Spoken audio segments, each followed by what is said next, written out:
Welcome parents. दोस्तों, अभी थोड़े दिन पहले मैंने कम्युनिटी में ये पोस्ट करी थी और मैंने आपसे पूछा था कि घर में यदि 1 से 3 साल का बच्चा है और आप उसे ऊपर का दूध पिलाते हैं जो कि यूजुअली हमारे लिए गाय का दूध होता है, तो क्या आप उसके दूध पीने से संतुष्ट हैं? तो यहाँ पर लगभग 43% पेरेंट्स जो हैं, या मैं कहूँगा कि 43% मदर्स ही हैं, उनका कहना था कि नहीं, संतुष्ट नहीं है, क्योंकि बच्चा केवल हमारा ही दूध पी रहा होता है, ऊपर का दूध वो नहीं पीता है। मतलब अभी भी वो ब्रेस्ट फीड नहीं छोड़ रहा है। लगभग 23% जो मदर्स हैं उनका कहना था कि नहीं, हम संतुष्ट नहीं है, क्योंकि बच्चा जो दूध है वो कम पीता है। और लगभग 10 से 11% जो मदर्स थी उनका कहना था कि वो भी संतुष्ट नहीं है। उनके साथ प्रॉब्लम ये थी कि बच्चा केवल दूध पीता है, ऊपर की कोई भी चीज़ नहीं खाता है। तो दोस्तों, आज के इस वीडियो में मैं आपके साथ दूध से रिलेटेड बहुत सी ऐसी क्वेरीज हैं जो छोटी मोटी आप लोगों के दिमाग में हैं, कोशिश करूंगा कि उनको मैं क्लियर कर सकूं। लेकिन वीडियो में हम आगे बढ़ें, आपकी क्वेरीज को मैं रिप्लाई कर पाऊं, उससे पहले हमारे को थोड़ा सा ये जो हम ऊपर का दूध बच्चे को स्टार्ट करते हैं, जो कि 1 साल के बाद गाय का दूध रिकमेंडेड है कि हाँ भाई आप गाय का दूध स्टार्ट कीजिए, हम इसके बारे में बात करते हैं कि ये जो दूध है इसके क्या फ़ायदे हैं और क्या नुकसान है। क्योंकि मैंने जो अभी तक एक्सपीरियंस किया गया, मेरा अनुभव जो है वो ये रहा है कि हम लोगों ने दूध को एक ओवर रेटेड कर रखा है, या अगर प्रॉपरली कहूँ तो ओवर प्रमोटेड कर रखा है। जिसको देखो, मुझे ऐसे लगता है कि हमारी मानसिकता एक ऐसी बनी हुई है कि दुनिया के अंदर जो बच्चा दूध नहीं पीता है वो सबसे कमज़ोर बच्चा है। अगर आप दूध नहीं दे रहे हैं तो बच्चे को कुछ भी नहीं दे रहे हैं, और दुनिया की सारी शक्तियाँ जो हैं वो दूध के अंदर ही हैं। कई बार आप लोगों को मेरा एक क्वेश्चन है आपसे, प्लीज़ ज़रूर रिप्लाई कीजिएगा कमेंट बॉक्स में। क्या आप लोगों को ऐसा नहीं लगता कि गाय का दूध गाय के बच्चे के लिए होना चाहिए, भैंस का दूध भैंस के बच्चे के लिए, बकरी का दूध बकरी का बच्चा, भेड़ का दूध भेड़ के बच्चे के लिए, इसी तरह हमारा दूध जो ह्यूमन मिल्क है वो ह्यूमन्स के लिए है? तो हम इतना ज़्यादा एंथुजियास्टिक क्यों रहते हैं ऊपर का दूध पिलाने के लिए बच्चे को कि तुरंत स्टार्ट कर दें? आप समझ सकते हैं कि गाय का दूध गाय के बच्चे के लिए है, उसकी जो इंटेस्टाइन है वो उसी तरह से डिज़ाइन की है मदर नेचर ने। तो चलिए इस बात के लिए बाद में बात करेंगे। सबसे पहले मैं आपको ये जो दूध है इसके थोड़े आपको फ़ायदे बताता हूँ और नुकसान बताता हूँ, जिससे आप इसको समझ सकें। देखिए, फ़ायदों की बात करते हैं। सबसे पहले बेनिफिट्स क्या है। दूध एक, इसमें कोई शक नहीं है कि इसने लगभग एक बच्चे की ग्रोथ के लिए जो ज़रूरी चीज़ें हैं वो इसके अंदर सभी चीज़ें इन्वॉल्व हैं। इस मिल्क के अंदर प्रोटीन्स भी हैं, कार्बोहाइड्रेट्स भी हैं, फैट्स भी हैं, विटामिन्स भी हैं, जिंक भी है, मिनरल्स भी हैं कुछ। लेकिन 5 मोस्ट वैल्यूएबल न्यूट्रिएंट्स जो दूध से बच्चे को मिलते हैं वो क्या क्या हैं? जो मोस्ट वैल्यूएबल न्यूट्रिएंट्स की बात कर रहा हूँ मैं। Number 1 proteins, number 2 calcium, number 3 vitamin A, number 4 vitamin B2 जिसको हम राइबोफ्लेविन कहते हैं, एंड नंबर 5 विटामिन डी। ये 5 मोस्ट वैल्यूएबल न्यूट्रिएंट है जो कि बच्चे को दूध से मिल रहे हैं। अब मैं बात करता हूं दूध के नुकसान के बारे में। यहां पर नुकसान जो बच्चे को हो रहा है वो दूध की प्रोटीन की वजह से हो रहा है और दूध की शुगर। ये 2 नुकसान है। एक और नुकसान है वो भी बताऊंगा, तीसरा बड़ा। लेकिन अभी क्या है कि एक तो दूध की जो प्रोटीन है और दूसरा दूध के अंदर जो शुगर है, जो लैक्टोज है, उसकी वजह से। आप सभी जानते हैं कि प्रोटीन्स की वजह से एलर्जीज जो हैं, जो मैंने आपको बताया था कि काऊ मिल्क जो है वो एक एलर्जी का बड़ा कारण है। काऊ मिल्क प्रोटीन एलर्जी जो है वो बच्चों के अंदर कॉमनली देखने को मिलती है। तो प्रोटीन्स के साथ में दिक्कत क्या है, क्योंकि वो दूसरी प्रजाति का है। ये जो प्रोटीन है इसे हमारे लिए, हमारे बच्चे को डाइजेस्ट करने में मुश्किल होती है। और दूसरी बात, बच्चे की जो स्टार्टिंग की, जब हम जल्दी शुरू कर देते हैं, 1 साल से पहले शुरू कर दिया जाता है, तो बच्चे की आंतें बहुत अच्छे से विकसित नहीं होती है, उनकी लेयर बहुत नाजुक होती है, और ये वहाँ पर छोटे छोटे वहाँ पर घाव हो जाते हैं जहाँ से ब्लड लॉस होता रहता है। ये ब्लड दिखता नहीं है, ये माइक्रोस्कोपिक ब्लड रहता है और लेटर ऑन लंबे समय तक निकलता रहता है। तो बच्चे को एनीमिया का खतरा है। तो एक तो प्रोटीन को डाइजेस्ट करना मुश्किल है, प्रोटीन्स के साथ में एनीमिया का खतरा है। और दूसरा जो मैं आपको शुगर की बात बता रहा था, शुगर के अंदर क्या है, क्योंकि लैक्टोज है, थोड़ी कॉम्प्लिकेटेड शुगर है ये लैक्टोज। इसको बॉडी क्या करती है कि सिंपल शुगर के अंदर डिवाइड करती है। जैसे लैक्टोज बॉडी में गया तो इसे ग्लूकोज और गैलेक्टोज, ग्लूकोज एंड गैलेक्टोज में डिवाइड किया जाता है, जो कि सिंपल शुगर है, और इनको फिर एब्जॉर्ब किया जाता है। लेकिन कई बार जब एक्सेस मिल्क चल रहा होता है तो इनको कन्वर्ट करना मुश्किल होता है। वो जो एंजाइम जो इसको ग्लूकोज और गैलेक्टोज में डाल रहा है वो कम पड़ जाता है, लैक्टेज जो होता है, और ऐसी स्थिति में लैक्टोज इंटॉलरेंस हो जाती है, बच्चे को गैस बन रही होती है, उसे मरोड़े आ रहे होते हैं, दूसरी ज़्यादा चीज़ें, परेशान हो रहा होता है वो। तो ये प्रोटीन की वजह से परेशानी हुई, ये शुगर की वजह से हुई। ज़्यादातर केसेस में शुगर की वजह से ज़्यादा बच्चा परेशान रहता है इन कंपैरिजन टू प्रोटीन। तो ये जो लैक्टोज इंटॉलरेंस है, इससे रिलेटेड मैं एक कंप्लीट वीडियो लेकर के आऊँगा, क्योंकि एक अच्छा टॉपिक है, कई बच्चे परेशान रहते हैं, तो उसमें मैं आपको इसको पूरे और लंबे रूप से एक्सप्लेन करूँगा। अभी सिर्फ आप इतना जानें कि प्रोटीन की वजह से क्या परेशानी हुई, शुगर की वजह से क्या परेशानी। तीसरा बड़ा नुकसान जिसके लिए मैं आपको बता रहा था कि जो मिल्क है उसके अंदर आयरन बहुत कम होता है, और ये जो टिपिकल पीरियड है 6 महीने से लेकर के 2 साल 3 साल के बीच का, यहाँ पर बच्चे के लिए आयरन बहुत ज़रूरी है, उसके ब्रेन डेवलपमेंट के लिए बहुत ज़रूरी है, उसके शारीरिक विकास के लिए ज़रूरी है। तो ऐसी स्थिति में आयरन डेफिशिएंसी फिर वापस हो जाएगी, बच्चे को एनीमिया का खतरा हो गया। तो कहने का मतलब दूध से एनीमिया वाला जो खतरा है वो दुगुना हो गया।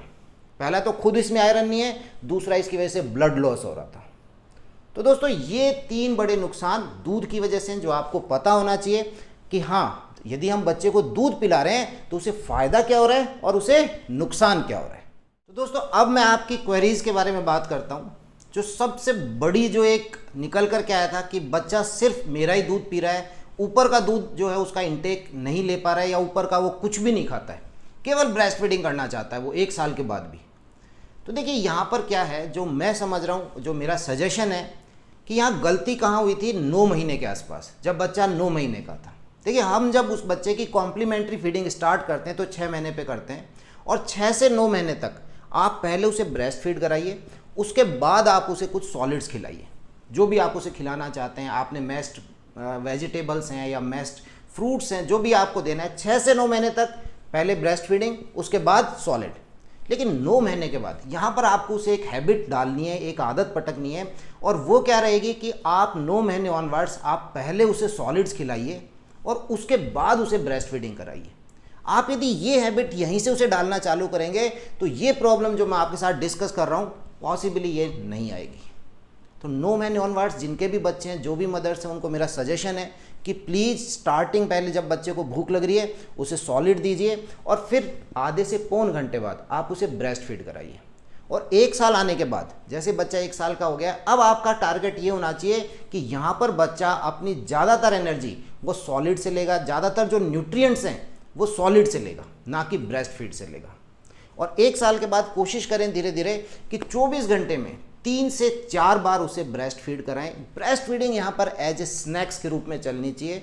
जैसे ही बच्चे को भूख लग रही है आप उसे सॉलिड्स दीजिए। दूसरी चीज़ आपने कही कि बच्चा दूध नहीं पीना चाह रहा है, कम दूध पीता है, बिल्कुल आप संतुष्ट नहीं है, वो दूध की तरफ देखना भी नहीं चाहता। कई बार जैसे आप उसे लेकर के जाते हैं वो दूसरी तरफ मुँह कर लेता है। तो यहाँ पर मेरा सजेशन ये है कि पहली बात तो कि आपको पता होना चाहिए कि बच्चे के लिए पर डे उसे कितना मिल्क देना चाहिए, क्योंकि बहुत से केसेज में हम देखते हैं कि बच्चे को दूध ज़्यादा दिया जा रहा होता है। इससे रिलेटेड मेरा वीडियो है, आप मेरा वीडियो जो है वो जा कर के देख लीजिए। आई बटन को क्लिक करें, वीडियो जो है इसमें मैंने सब कुछ बताया हुआ है कि कितनी एज पर बच्चे को कितना मिल्क चाहिए। और यदि आपका बच्चा दूध नहीं लेना चाह रहा है तो ये मेरा सजेशन है कि आप ये ध्यान रखें कि बच्चे को दूध से क्या मिल रहा था, हम उसके अल्टरनेट ढूंढते हैं। बच्चे की बॉडी उस दूध को एक्सेप्ट नहीं कर पा रही है तो मत दीजिए, उसके अल्टरनेट्स आपको पता होने चाहिए। जैसे मैंने भी आपको 5 मोस्ट वैल्यूएबल न्यूट्रिएंट्स बताए थे, जिसमें प्रोटीन जा रही थी दूध से। अब प्रोटीन के दूसरे सोर्सेज हैं, आप उसे सीरियल्स दे दीजिए, एग चलता है फैमिली में एग दे दीजिए, या फिर जो टॉफू वगैरह हैं वो दे दीजिए। उसने हमने बात करी थी कैल्शियम की, तो कैल्शियम के लिए जो अल्टरनेट सोर्सेज हैं आप कर्ड दे दीजिए, दही। देखिए दही जो रहता है वो एक इंटेस्टाइनल फ्रेंडली है। यहाँ पर जो हार्ड प्रोटीन थी वो एक ईजी प्रोटीन में कन्वर्ट हो गई आफ्टर फर्मेंटेशन। यहाँ पर बच्चा दही को एक्सेप्ट कर लेगा।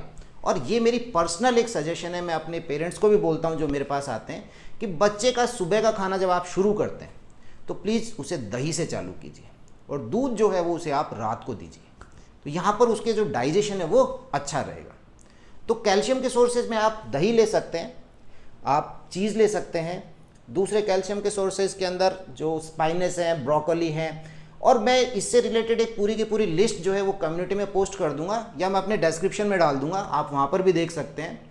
तो हमारे को अल्टरनेट्स ज़रूर पता होने चाहिए। विटामिन ए, इसके अल्टरनेट सोर्सेज आप देख सकते हैं, गाजर के अंदर मिलता है, स्क्वैश के अंदर है, स्वीट पोटैटो जो है उसके अंदर विटामिन ए अच्छा है।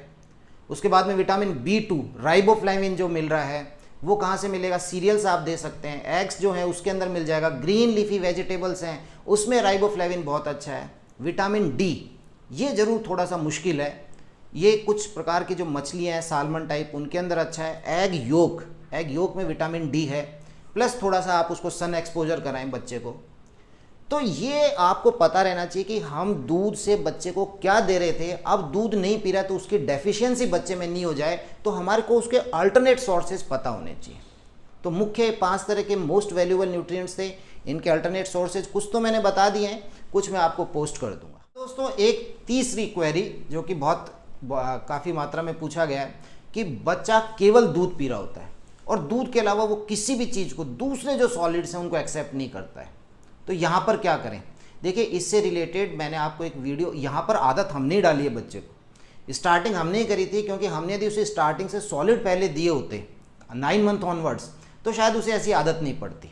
तो ये हम लोग कैसी आदत डाल रहे हैं बच्चे को, ये उस पर डिपेंड करता है, क्योंकि हम लोगों के दिमाग में रहता है कि नहीं दूध जाना चाहिए, दूध जाना चाहिए, आप उसे दूध ही मिल्क दे रहे होते हैं और लेटर ऑन उसको बाद में फिर मिल्क ऐसे ही ट्रीट करता है बच्चे को जैसे किसी व्यक्ति को सिगरेट की लत लग जाती है या तंबाकू की लत होती है, इन बच्चों को दूध की लत लग जाती है। अब बच्चे को सुबह, दोपहर को, शाम को, रात को दूध ही चाहिए और उसमें आपने चीनी मिला के दिए तो वही वाला दूध बच्चे को चाहिए।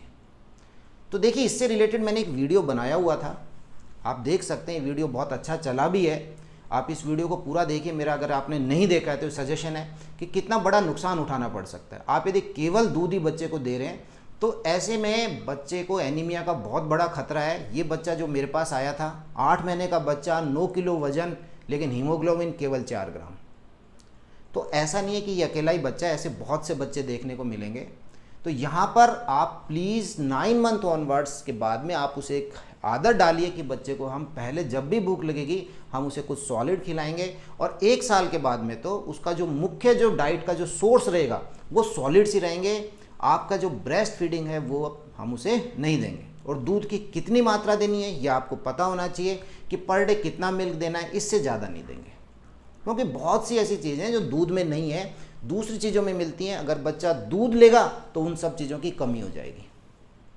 तो दोस्तों यहाँ पर कई बार मुझे ऐसे लगता है कि दूर दराज क्षेत्र जहाँ पर कि भाई मेडिकल फैसिलिटीज़ अवेलेबल नहीं है, वहाँ पर तो मैं समझ सकता हूँ कि भाई बहुत मुश्किल हो जाती है, बच्चे को छोटी छोटी चीज़ों पर लेकर नहीं जा सकते हैं।